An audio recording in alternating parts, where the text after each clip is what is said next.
journalistes. Il y aura la paix au Rwanda, il y aura la paix en République démocratique du Congo, voire même à l'Ouganda. Fini la régressation. Alors, mission Nini, Oyo Monaki, ministre des Affaires étrangères, il y a Belgique. Aye Kosala, na sous-région et à Grand Lac. Mais pourquoi qu'il y a Rwanda? Na minute, je vais vous dire que les Rwandais viennent d'être isolés sur le plan diplomatique. Maxime Grevou, le ministre des Affaires étrangères belge, Azalaki na Bujumbura, Azalaki na Ouganda, et aye kosili ses missions na ye na kati ya République démocratique du Congo. Na mission na ye aye kosala na Congo, na sali ko informer bino mes chers amis. Mission na ye na Congo, bakutana kina président Félix Tshisekedi. Et n'oubliez pas, la Belgique, c'est un pays qui pèse aussi, il y a l'Union européenne.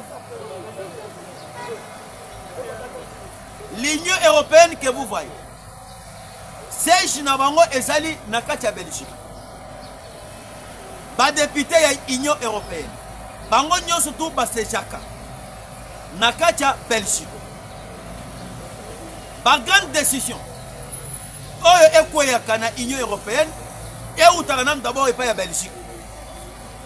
France coûte France a sali na attribution na ye. France a sali mwana bitinda yaba européen. Parmi batu oyo barandra M. Paul Kagame un mauvais service, c'est la Belgique. Où tu comprends dernièrement, depuis que Belgique a fait ça qui sanctionne contre les Rwandais. Minduki et Outarapel sous soutien en Europe et que Naganaka Rwanda. Parce que plusieurs armes et pendant qu'ils sont en Europe, et Zali Kokita na port Oyo ya Belgique. Et lorsque Zali Kokita na port ya Belgique, et Basali comme mayango destination Oyo Tobengi Rwanda. Maintenant, depuis que relations diplomatiques et katana entre le Rwanda et la Belgique, moyen que le Rwanda a se provisionner avec les armes, il n'y en a pas. Yango Bomoni Koto Oyo, Kao Debout, Alexis Prévost, Maxime Prévost, Akutana président Félix Tshisekedi, a rassuré le président Félix Tshisekedi, tant que garant de la nation, il y aura la paix dans la partie est de la RDC. Pour n'acheter parce que nous sommes quelques minutes. Vous avez suivi comment est-ce que M. Vital Kamerhe, avant la sortie du gouvernement, Tomoni Batunaye, le communicateur de l'INC, Abani ko s'attaquer na ministre des Affaires étrangères, Madame Thérèse Kayikwama. Et pourquoi? Na ministre Basali na souci de récupérer le ministre des Affaires étrangères.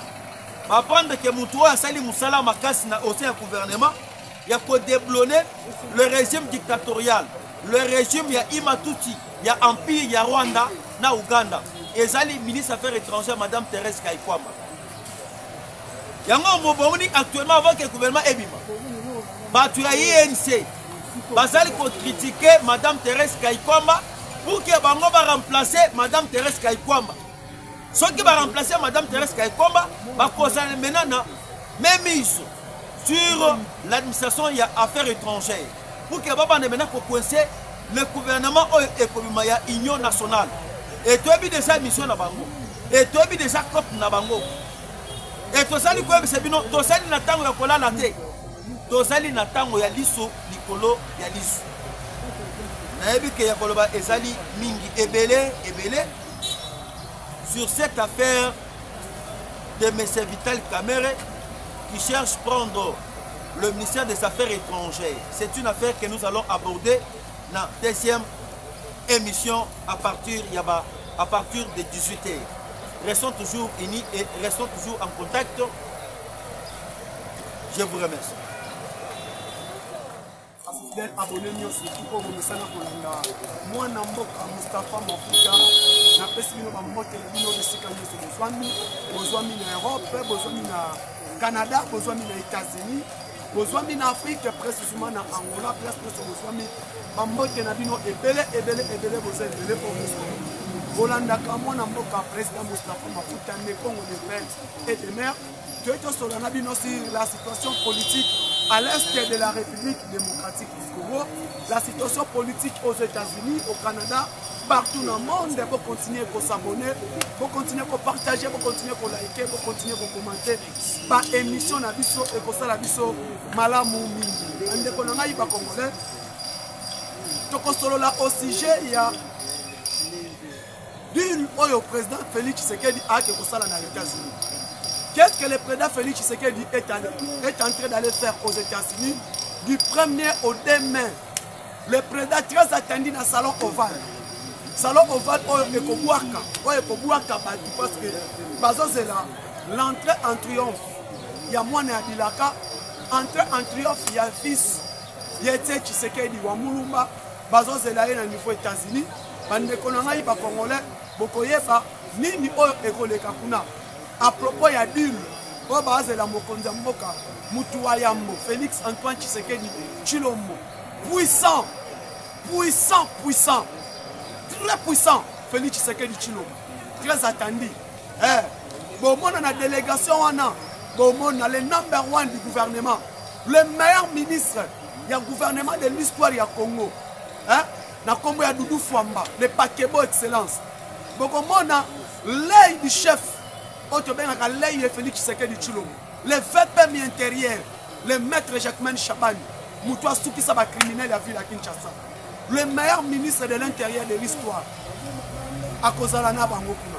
Vous allez voir encore le fumet blanc. Le fumet blanc du gouvernement. Il y en a bien le fumet blanc. Le ministre de la Santé. Le ministre de la Santé fumet blanc. Le génie blanc, mais il a le fumet blanc. Au bas de la Vatican. Roger Kamba. N'a pas si bas le sac comme ici qu'au Zouami. Mandeko. Bomona na binona bomona te. Pembeni wana bokomona l'homme, la femme, la distinguée militaire du gouvernement. Le chef du gouvernement, Judith Suminwa Tuluka. Il y a kolobela kutute. Il y a kolobela te Lala Pongi. Lala Pongi. Yonani. On va se comparer na ministre intérieur Jacquemain Chabani. Le ministre Waboya Kare Minier. Alinga Kamakamba Kare Minier, ministre de l'intérieur de Jérém Mabela Congo. Mais Azana Kare Miniete, Bomone Lango Wapi.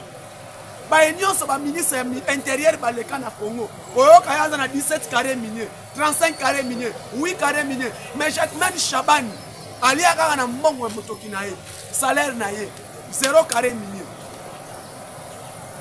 Yango Bomoni, Tobandi actualité Nabiso, Yadil, Tobandi c'est quoi actualité Nabiso? Binomo Boyebi, je salue la présence de Jacquemain Chabani, VPM intérieur. VPM intérieur. Yobo Yaye. VPM intérieur. Moutou Kolongola Azate. Atikali. Fachiti à Kolongo. Ti Facha Kozalaka président de la République. VPM intérieur Jacquemain Chabani. 0.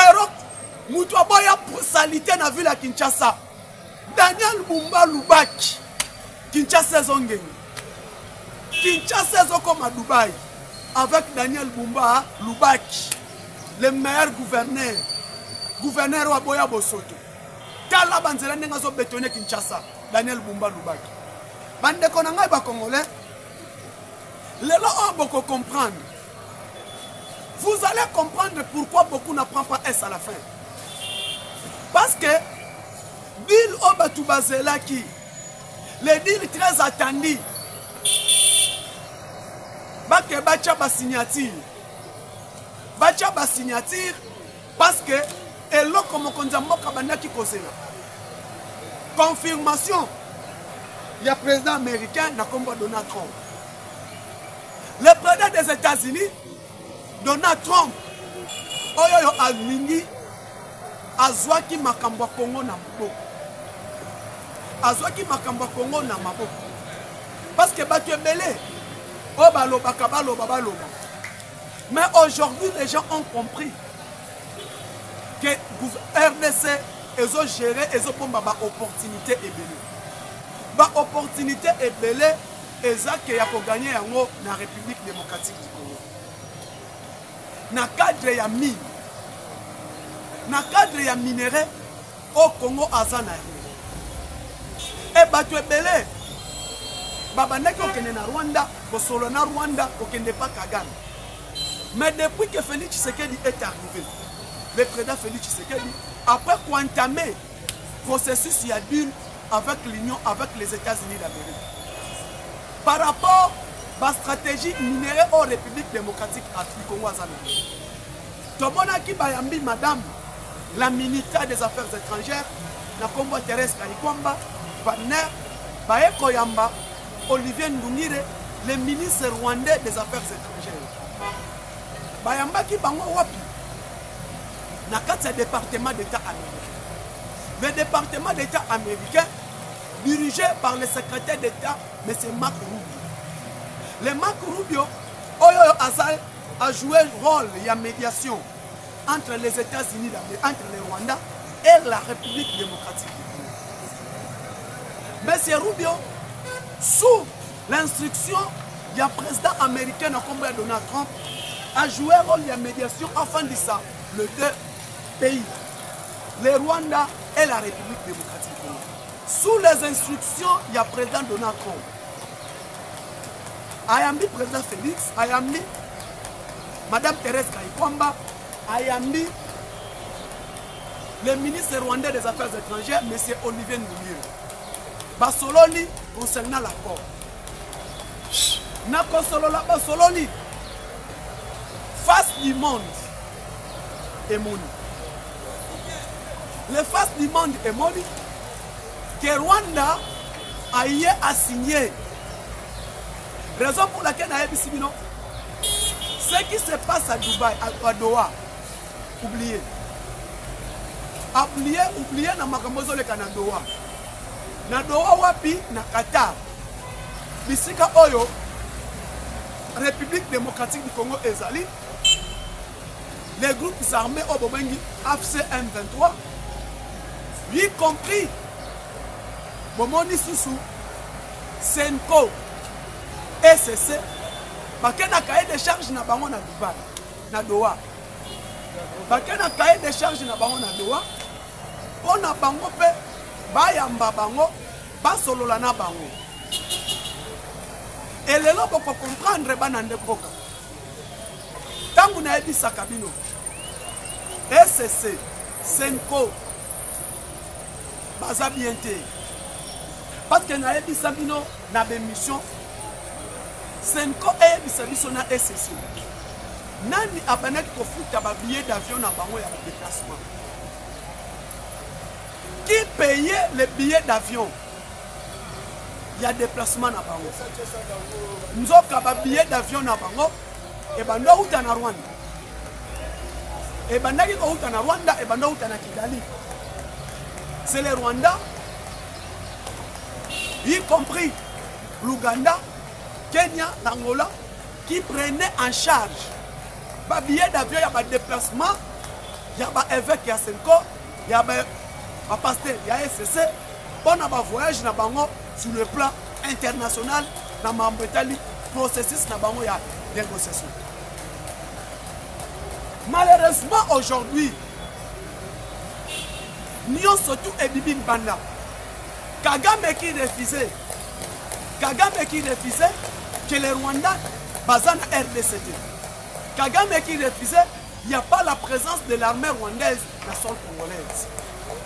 Et les lots, Tangu Mokili et Moni Kagame Atindi, ministre rwandais des Affaires étrangères, dans le département d'État américain, pour signer l'accord, pour signer le processus, il y a paix. Et Mokili Mobimbe Moni Kagame est bourrique. Kagame est bourrique. Parce que Kagame a dit qu'on ne dit jamais qu'il y a les troupes rwandaises au Congo.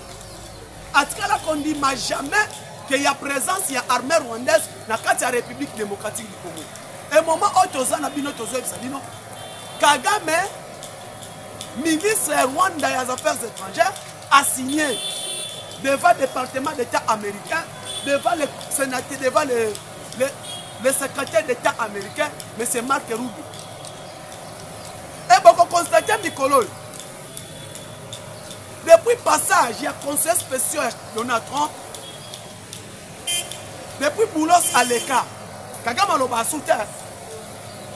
depuis bolos aleka Kagame alobaka soute yango lelo ngai na lobaka Félix Tshisekedi fanda nalo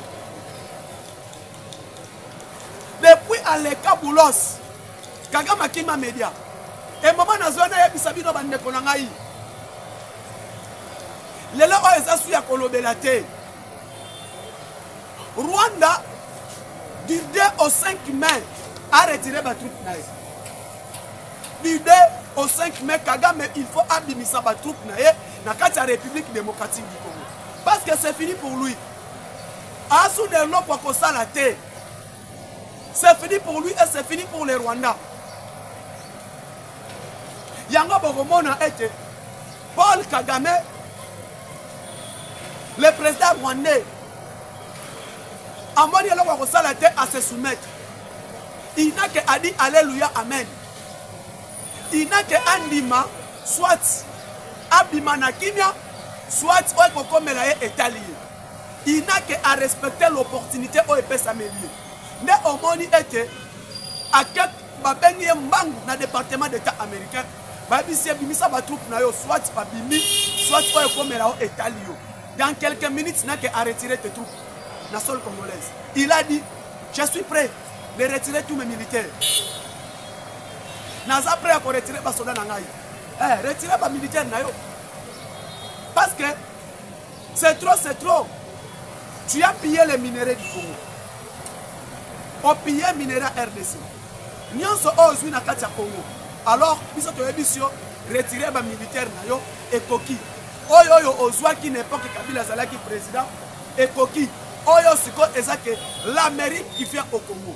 Et vous allez constater, s'il y a des ministres qui sont au gouvernement, oyo ba travailler qui na Kabila ba piya mboka, eza moment ya ngoyo, boba na déjà komi kimela.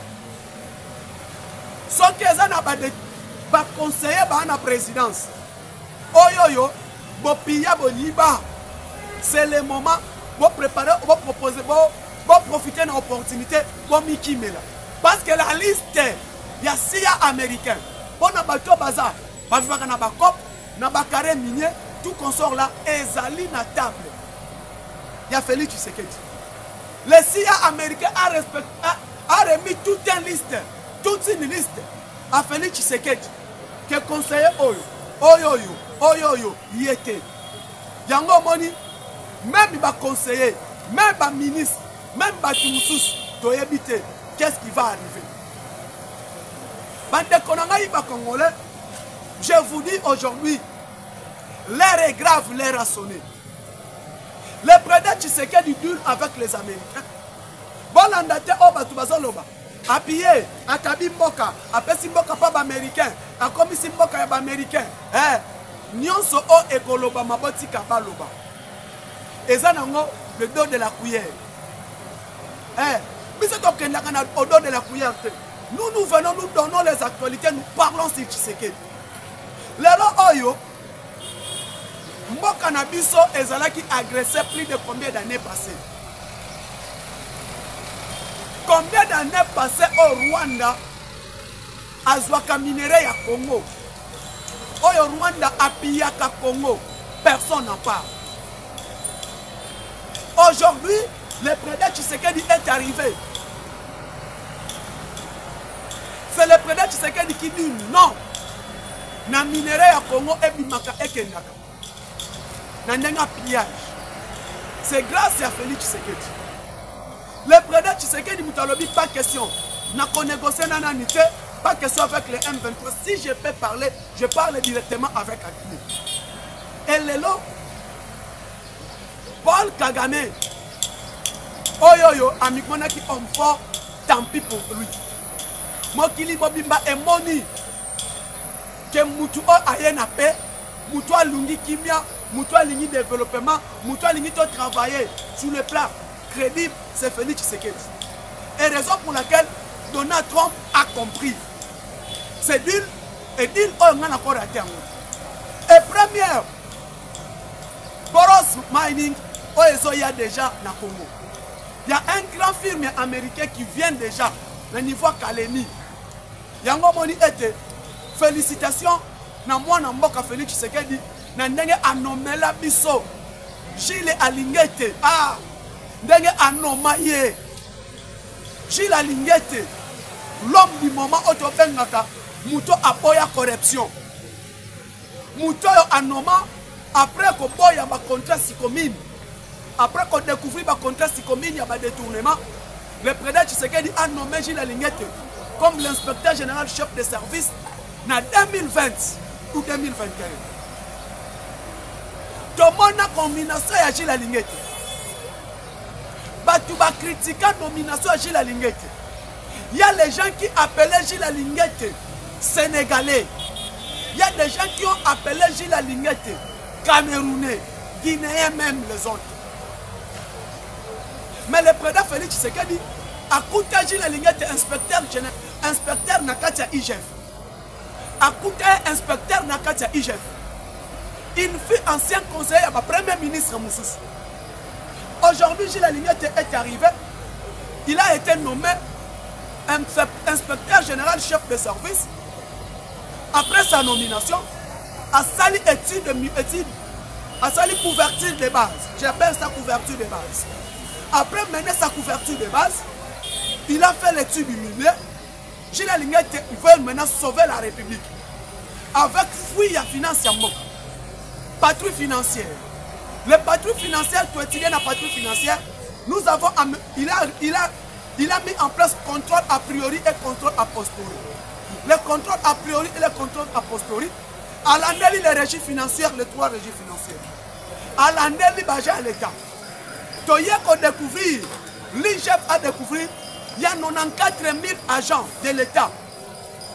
On va partager même numéro matricule. L'État plus de 20 milliards de francs congolais. Gilles Alingete a découvert. Gilles Alingete a fait lutte contre la corruption comme levier de développement. Il y a mission. Et lutte contre la corruption, tu as découvert Makambu et Belé dans le secteur ami. Et grâce à Gilles Alingete, avec Hollande de la contrat Sicomine, nous avons contrat Sicomine, tu as revisité yango.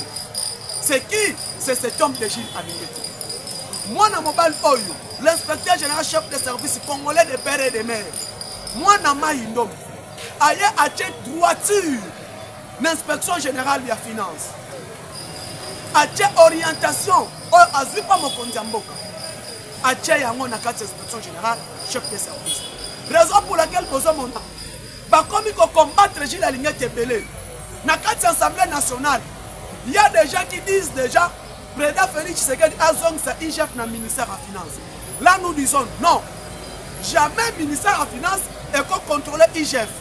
Jamais. Parce que lui-même, le ministère des Finances, doit être contrôlé par l'inspection générale, chef de service, par l'inspection générale des Finances. Aujourd'hui, je vous dis, l'union magique. L'union magique. L'IGF dans le ministère de la Finance. L'IGF dans le ministère de la Finance. Excellence, monsieur le ministre de la Finance, Doudou Fouamba Lipota le Pakebo. Le meilleur ministre du gouvernement souminois. Dans le gouvernement souminois, nous avons tous sont des meilleurs. Mais que celui que moi j'appelle l'argentier de la République, le Pakebo, excellence Doudou Fouamba, vous allez comprendre depuis à Kota, il y a la stabilité à cadre macroéconomique. Depuis à Kota, les régies financières, dans la régie financière, ordre et Kota. Depuis à Kota, dans la politique monétaire, il y a la stabilité. Depuis Doudou Fouamba est là, le taux directeur, il y a Banque centrale et Mataka Sousouté. Depuis Doudou Fouamba est là, tous les contrats de la République, ils ont payé. Depuis Doudou Fouamba est là, il n'y a pas de retard, il y a frais de fonctionnement dans l'Assemblée nationale. Depuis Doudou Fouamba est là, la stabilité est allée. Vous constatez, Doudou Fouamba Moussola Naye, Kokongola Moussolo comme ministre de la Finance. Dépassement budgétaire, Doudou Fouamba Aboya. Lutte contre la malversation financière, exaté. Va marcher de gré à gré, exaté.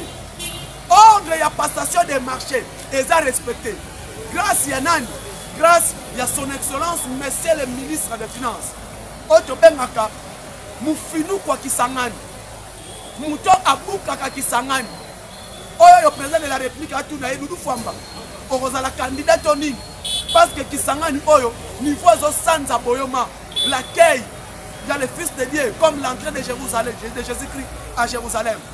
Pourquoi le travail bien fait depuis la DGRAD c'est le ministère en finance. Raison pour laquelle l'argention de la République, l'homme de la stabilité à cadre macroéconomique, Moutoyo azo pesa mosolo, Mouto azo respecté tant par rapport au passage à marché, il s'appelle Doudou Fwamba. Le Pakebo, on a Ben Amikoloyo, le meilleur argentin de la République. Abonnez-vous, partagez, likez l'émission. Ciao, à la prochaine.